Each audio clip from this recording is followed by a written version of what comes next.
Thanksgiving. I wanted to give you something to listen to on the road, so I reached out to my friend Wajahat Ali. We had a great conversation, so that's what I've got for you. Again, I am abandoning the regular format of the show just to bring you something a little simpler. I'm avoiding the news myself, and frankly, I need a little bit of time off this week as well. So, great conversation with Wajahat Ali coming up right now. Though I do just want to take a moment to thank you and show you my gratitude, because I, like many of you, have had a challenging, I'll say in my case, last few years with a whole bunch of things, and you guys have been so supportive and given me so much purpose. I've made so many amazing friends through this community.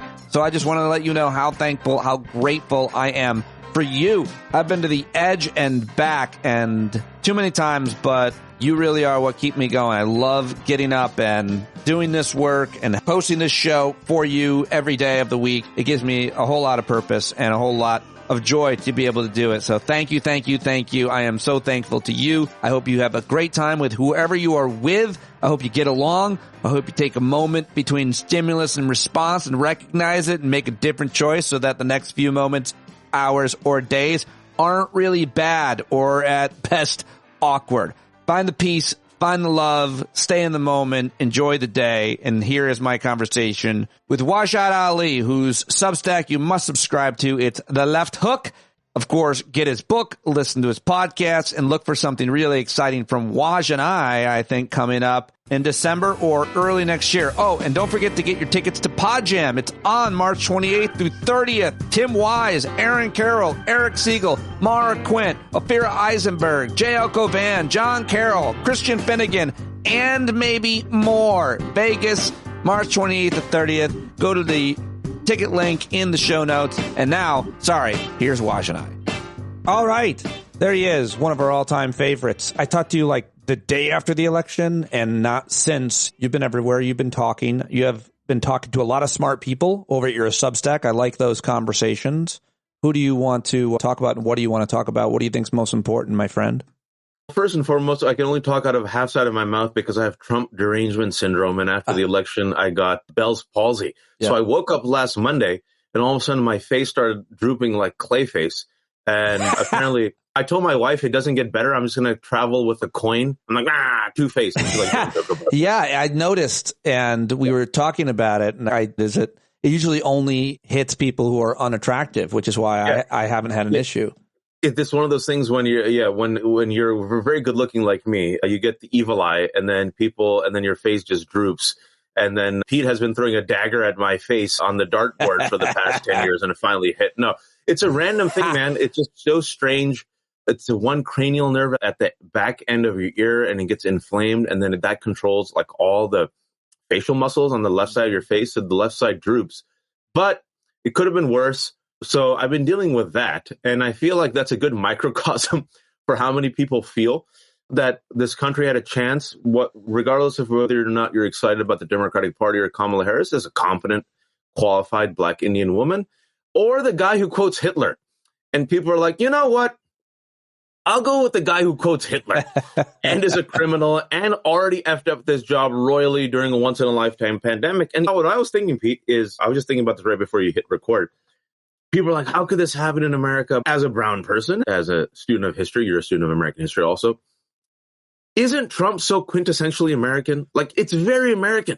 Like, we do this all the time. A chance between moving forward or destroying ourselves. Like Civil War, for example. Hey, Southerners, can you just not kill Black people and not make them slaves? And, no, we will have a civil war and secede. And it's like, I feel like this is quintessentially American, which is something that America never wants to confront. And now maybe will we be forced to confront it? The greed, the capitalism, the selfishness, the white supremacy, the racism. Is what you're saying quintessentially American, destroying ourselves from within somehow? Yeah, destroying ourselves. It's us, right? Yeah. Trump is a creature of America. Whiteness, reality shows, greed, celebrity, reality show, entertainment, vulgarity, misogyny. It's us. It's always been us. But there's always been another side of us. It's always in competition. And what I'm really curious about is, will enough people now, will they be numb and say, this is who we are, so be it? Or will people say, this is who we are right now? It's the hot stove approach. We have kids. and America is going to learn the hard way. And hopefully, if there's enough of America left, inshallah, we can move forward. I don't know.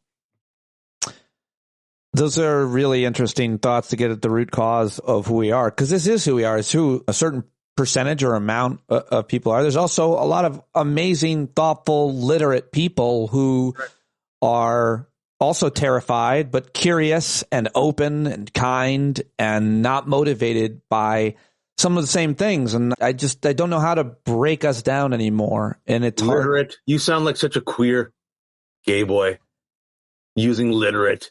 Soy boy. It's funny that I've only recently started using literate. This is what you get for hanging out with the Democrats and liberals using multisyllabic words. You could have just said red. How much do you think that our education system is a part of the problem, in that literacy, not literal literacy, kids are learning to read mostly, but we're not teaching a lot of the right things, or now we're making it harder to learn history, but like civics and history and understanding democracy and government, which has been so eroded by right-wing media since the Reagan administration and so on. Right. I mean, look, Donald Trump said he loves the uneducated, right? And I think there's a reason why he loves the uneducated. And you saw how the uneducated, those who don't have access to education, doesn't mean they're stupid. It just means like this country, which is the most powerful country on earth, has no problem investing in wars, but we won't invest in our education systems. Like you said, we won't invest in our civic institutions. And so when you lack that knowledge and when you lack those skills, you're easily misled. And there's a great... Right. Yeah, and then there's these fantastic... Once we're doing these audits, like some fantastic data points have come out from this election, that when people were presented with factual information about crime, immigration, the economy, inflation, the core top 5 issues, they went for Harris. When people were given incorrect facts, they overwhelmingly went for Trump. When Trump voters were blindly presented Kamala Harris's policies, they liked him, right? When you have a majority of Republican voters now, not Republicans, I'm talking about Republican voters, the data shows a majority of Republican voters in the year 2024 believe Donald Trump's lie that he won the 2020 election, that he lost. That is not a stupid electorate.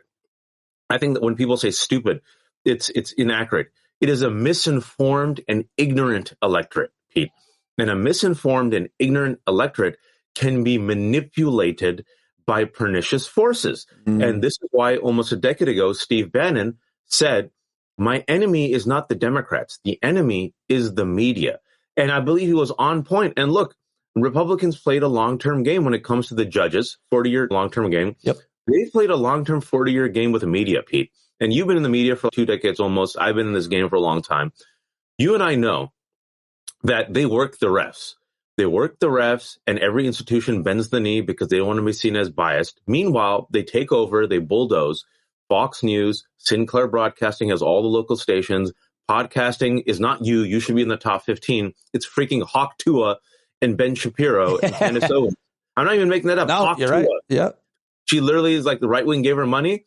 She went viral because of Hawk Tuah. She's now a top 10 podcast, folks. And then with the YouTube, people realize, oh my God, there's a lot of money in right wing politics. So as a comedian, we got all these mediocre comedians who went on YouTube for just with their bros and going to talk like shit to comedy, sports, Twitch, video gaming, pranksters like the Nelk boys. And then the right wing very realistically, logically, and intelligently realized, oh, politics is downstream from culture. They're coming in for comedy and UFC and sports and pranks. Let's give them right-wing politics. They all went right-wing. They all got that money. They all make millions of dollars. And now you got all these people, young men, young women, who are misinformed, Pete.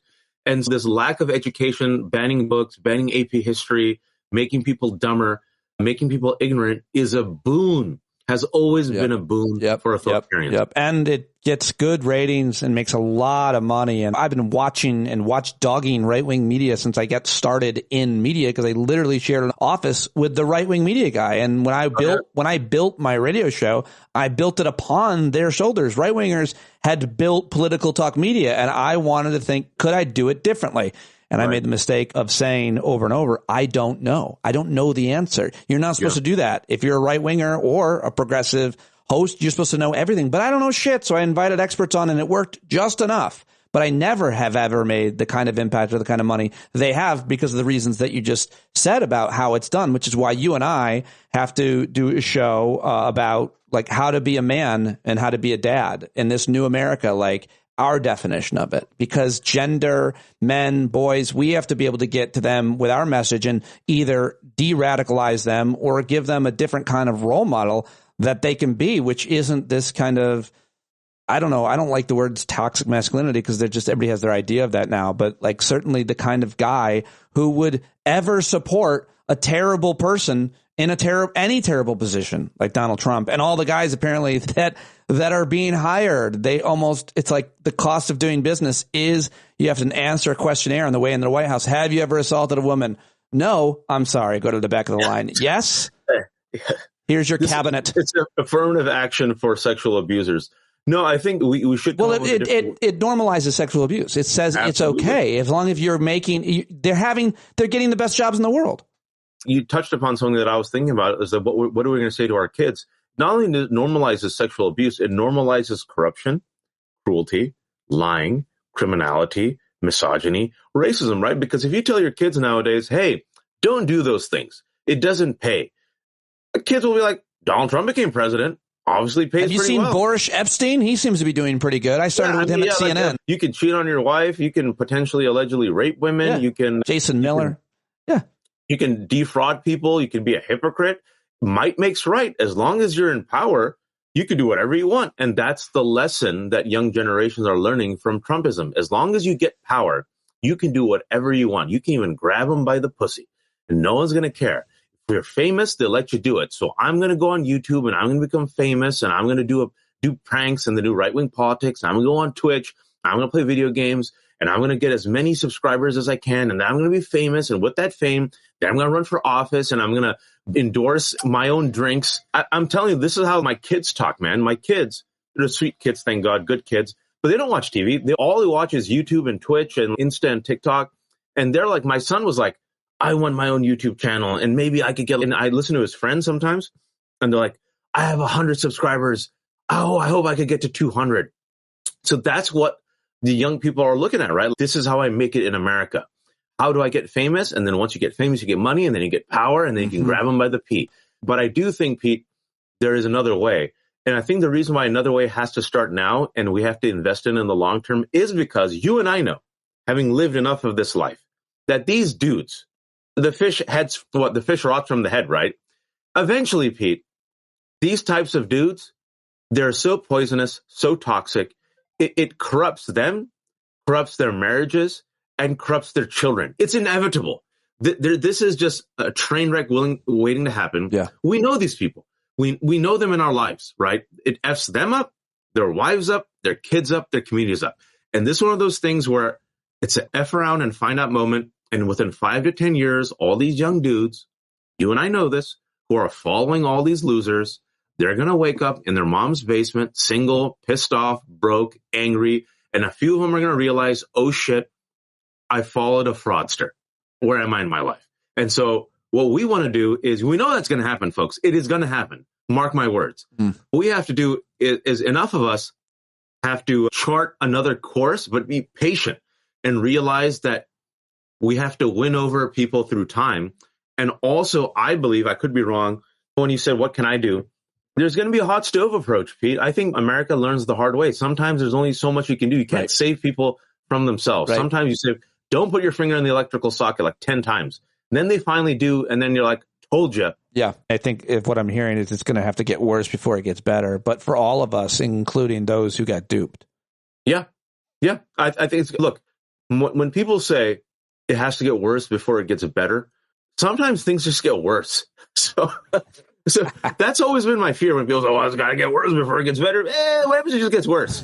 So I feel like, look, at the end of the day, we can only control ourselves and our own actions with the time that we have.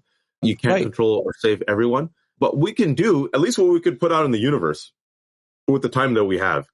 Is we can resist these people as we should. We should never obey an advanced and authoritarian and a right-wing regime. And it's going to be terrible, folks. All these people who are deluding themselves that it's going to be okay. No, it's going to be terrible. If you don't believe me, just look at the cabinet. If you don't believe me, just look at all the people he's chosen for the RK, the dude he chose yesterday, all these anti-vaxxers, all these people are against mandates, all these people are like hawking snake oil. It's going to be terrible, okay? Especially because we're not out of a pandemic. There's going to be a new COVID variant. Measles is becoming great again. It's all bad. So it's going to be bad. But the question is, do we want to be apathetic and sit there like Nero and like dance and say, we told you so? We could do that. Or do we want to use whatever talents that we have to chart a new course forward? And I believe, Pete, this is the optimist in me, is that this dude won by less than 50%. He's never cracked 50. And he barely won the popular vote. I think when it's all said and done, it's going to be 1.5 points, which is going to be the most narrow victory in the past 24 years, which means, Pete, he's a very divisive man leading a very divisive country. And there is a whole bunch of us who are opposed to not just him, but that vision of America. And so maybe you and me should keep on trucking and join and or lead the rest of the folks who are like, nah, man, I want someone to fight. I want someone to stand up. I want someone to lead us to a different path and have the conversation where our young men aren't taught to be like friggin' rapists, but that we show them that there's strength and beauty and honor and dignity in being a respectful human being. Yes. Sorry for my rant. No, I love it. And in marriage and in raising daughters and sons, obviously, and how you're doing it and the gender dynamics and how they rise. I've obviously been through most of it. My daughters are 17 and 19. Your kids are younger, but we both have a lot to say about that because we're curious, because we look into, what's the best way to handle this situation or event or personality or predicament? You ask other people about it. You learn from other people. And I think that's what we do in general about everything. You're doing that a lot at the Left Hook. How about that for a segue? Your amazing Substack where you're talking to a whole bunch of smart people and posting all kinds of really good stuff. You just had our friend David Rothkopf on, and you have been talking to, I'm trying to see who else we have up here. I have a new one with Brian Karam out that's going to come out today, which is really good. He's talking about how the U.S. press can resist Trump's attack on the institution and lies, and if it can resist. Brian is a member of the White House press corps for a long time. He's a reporter, Washington reporter. What does he say? He says it's going to be tough, man. He says he doesn't even know if he's going to have press credentials in 2 months, and he gives an outline. It was really interesting. He's at CNN right now? Yeah, no, he was with Playboy, but they went after him because he asked the tough questions. He's talking about how experience matters. He's talking about how the whole game has changed, as you and I have talked about. It's corporate. They're putting these young bucks in there who are just chasing access, like the youth, right? They want access, they want book deals. But he says the importance of having at least one voice there. Ask the question, even if it's not answered, to get it on the record. And the importance of, honestly, something you and I have talked about and something you have done is the power of local communities and local journalism. Yeah. At the end of the day, it's one of the major bulwarks against fascism and authoritarianism, right? Local communities, local families, that's what unites people. So the people who have money, or anyone who wants a project, right, to invest in your local newspaper or even like a local bulletin. Yeah. That's what, like, because he says, like, at the end of the day, man, think about it. Like when we were growing up, if your like kid does something great, like kid saves cat, look, my kid's in the paper, right? And like your street knows about it, or what's happening in the school board or the city council or the library. Yeah. Starting your own thing is a really good idea, but I would search for an existing model in your town. But I've been trying to sound the bell. I've told you and many others for a long time. The local news is overwhelmingly dead and not daring, and it's almost entirely corporatized or been bought by private equity. But what is very well alive is your local town Facebook page. And if I go on, if I had no shame and no concern about lying to get my way, divide people and get people elected, I could go on and I could say, guess what? There are people that are not from this town that are now in this town, and they are eating your pets. They're eating your pets. And there would be no one to confront them. It's Facebook. I'm telling you, it's what happened in my town. They said lies that were happening in our schools. They were not happening. We tried to react. We tried to confront them in all the traditional ways as well. We failed, and they won the second time. And so you have to be able to confront those Facebook accounts that are going to, I think, pop up more and more of people that are shameless to tell lies, to divide people, to take over the school board, the town board, etc. I think your example is very illustrative. Is that there's a minority force, a right-wing force that is well-funded. All it sometimes takes is 2 or 3 people, but they're committed. They're dogged. And so if you don't match them, they're going to win. And that's how they take over. City council, school board, city by city, county by county, right? But there's more of us, Pete. So that's why I feel like it's one of those things where I think if people realize, oh, shit, I can do something. Yeah. Oh, they're coming. It's not just a national crisis. It's a local crisis. They're going after my community members, my neighbors, my children. They're going to ban books. They're just going to pillage my city and make all the money go to the top, right? Corruption. But at the end of the day, there's more of us than there are of them. Or just Christian nationalism. And believe it or not, even other Christians are terrified of that, much less the rest of us who are another religion or no religion. We all see the threat that they pose, what they want to do to our schools. Oh, you've seen, right? Like openly now. Oh, yeah. Like, what was it? Oklahoma? Oh, yeah. They can't invest in grammar, but they're going to invest in Trump Bibles. Yeah. And the guy's openly daring the Supreme Court. What are you going to do? And he knows the Supreme Court are his buddies. So he's like, I'm going to do this. We have power. Stop me. And no one's going to stop him. And that's some scary shit. So yeah, your kid will know Bible verses, won't know U.S. history, won't know anything about civics, won't know anything about democracy, won't know anything about the rule of law, but he'll know about Jonah and the whale. Which is a great story, by the way.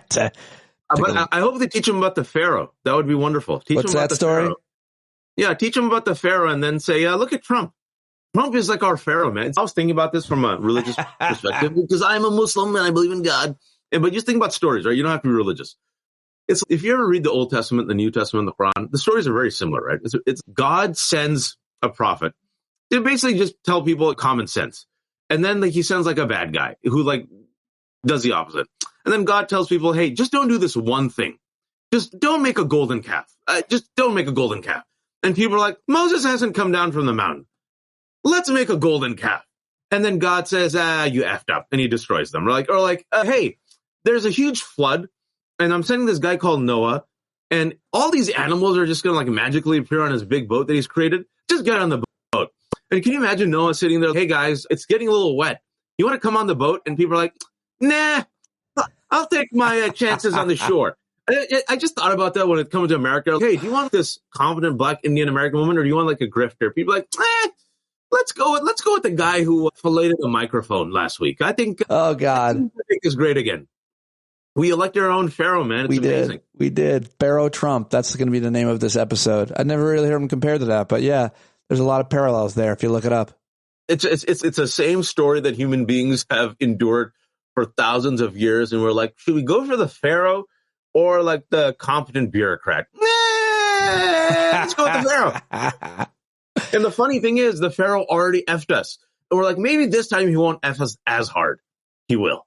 Final question is, do you feel comfortable announcing what went wrong with the election in any way? Because I feel like if we get this wrong, a lot of people have good guesses and they're not necessarily right. We don't have all the data maybe. Do you feel... I was wrong. This is what I think happened based on 3 weeks of looking at it as seriously as one can. First and foremost, I was wrong. I'll admit it. There's two things I've been really wrong about in the past 24 years. My batting average on other stuff has been excellent. I was wrong about 2016. I thought she would win. I knew it would be close after I visited a Trump rally and I saw a lot of white people there. And a lot of people who I talked to say, we don't talk about politics. I'm like, that means you're voting for Trump. I went back and I told my wife, a lot of people are going to vote for Trump, but I thought she would edge it out. Trump won by a nose hair. This time around, the reason I was so confident is I just thought because of the chaos of his last administration, because of the ground game, which even Republicans told me wasn't that good for Republicans, because of the money that was generated, the enthusiasm that I saw, that I thought that the 1.5 point swing would go her way. So people said, how could he get it wrong? I said the 1.5 points that he won by, I thought it would swing to Kamala. That's what I thought. And I thought she'd win 4 or 5 of the 7 swing states. I thought she'd get 300 plus. That's what I thought. And I was wrong. Democrats didn't show up. It was a very close election. It wasn't a mandate. He won by 1.5 points, probably a little bit less when all is said and done. That means it's the closest popular vote election since 2000, Bush v. Gore. At the swing states, he won by probably a total of 150, 200,000, which is nothing. I think the 3 major trends, which we have to acknowledge, is number one, if for the first time in nearly 140 years, nearly every single incumbent party around the world lost. Yeah. Why? Because we're still in a pandemic. Yeah. Even though we keep saying we're post-pandemic, people don't feel it. There's still a pandemic. People are still dying.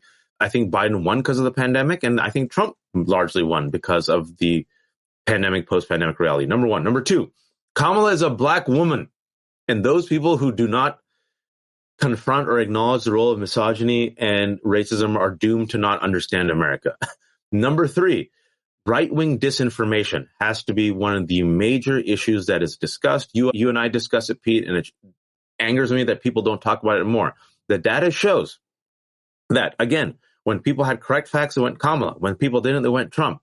And also the people who went out for Trump in 2024 were people who were politically disengaged, who didn't necessarily vote in 2020, 2022, and who came from, wait for it, YouTube and podcasts. Right.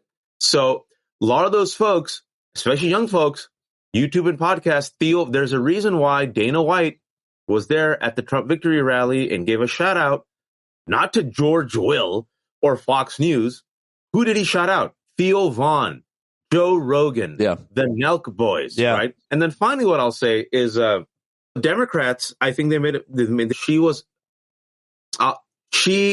Kamala Harris was given a bad hand. She only had 2 months. Joe Biden should have made the announcement a year ago. There should have been a primary. She probably would have won the primary. Number two, the decision towards the middle of the campaign to bear hug Liz Cheney instead of bear hugging progressives and Palestinians bit her. Mm-hmm. I know people don't like hearing it, but it did. And the fact that Democrats and the Democratic establishment for the last 10 years are still willing to kick the Bernie and AOC coalition instead of embracing them. See, this is what the Republicans do. The last thing I'll say. Republicans are like, Joe Rogan, you went for Bernie in the past and you're liberal in a lot of stuff, but you have enough of a crossover with us, we'll embrace you. Candace Owens, you are a racist and anti-Semite and promote Nazis and are very critical of our policy in Israel, but you have enough of a base, we'll embrace you. Tucker, we'll embrace you. You see what I'm saying? Democrats are like, shut the F up. Shut the F up, Palestinians and progressives and Bernie, and vote for us. And it doesn't work. And a lot of people didn't show up. And what you did see, and I'm not saying Bernie would have won, but you saw something in 2016 and you saw something in 2024. A lot of people voted for Trump, voted for Bernie. A lot of people voted for AOC. But don't you just think that was, I'm not even sure. The only thing I would push back on is that last argument about the working class thing, because the Biden administration did more for the working class than any administration since FDR. And this time it covered black and brown folks. Like, action occurred. They did more for the working class than any Democratic politician ever has done. It's the messaging. And the reason why how is action not better than words? Because it's about perception. Right. And if actions were to be Trump would not win. Right. It's the words. And what were they supposed to do? What words did they not use to sell the action? This is what I think is the crux of it. This is why I think Bernie and AOC got some of these voters. You know why?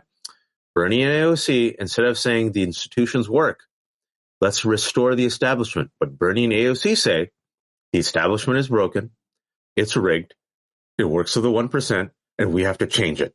And that's the message that resonates. And what did Donald Trump say? Even though it's all bullshit, I'm going to be a bulldozer for the establishment. You are the establishment, mother effer. But that's the hypocrisy. Yeah, the oligarchy. Yeah.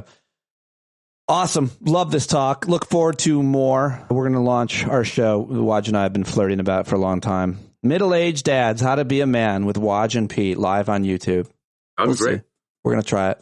I'm going to force Waj into it. I'm going to blackmail him into it. I'm going to tell him Mad in America. I can cure Bell's palsy. And he'll be like, I'm in. Give me 3 weeks and I'll be better. Thank you, my friend. Yeah, there he goes, Wajahat Ali. Everybody go subscribe to The Left Hook on Substack right now. Go listen to his podcast with DAnielle Moodie, Democracy-ish. Get his book. Support him all the ways he can. Support Jon Carroll as well, joncarroll.org for all of his music. And I may have something for you tomorrow. I might not, but thank you, Bumblebees, for listening all the way to the end. I hope you had a great Thanksgiving, safe travel, good times with your family, loved ones, friends, whatever it may be. And I will talk to you next week. When you're tired of begging, saying pretty please, that's the time you gotta finally get up on your knees. When you can't see the forest for the burning trees, you got to stand up. Hey, you've been sitting so long, you got the creaky knees, you got to stand up.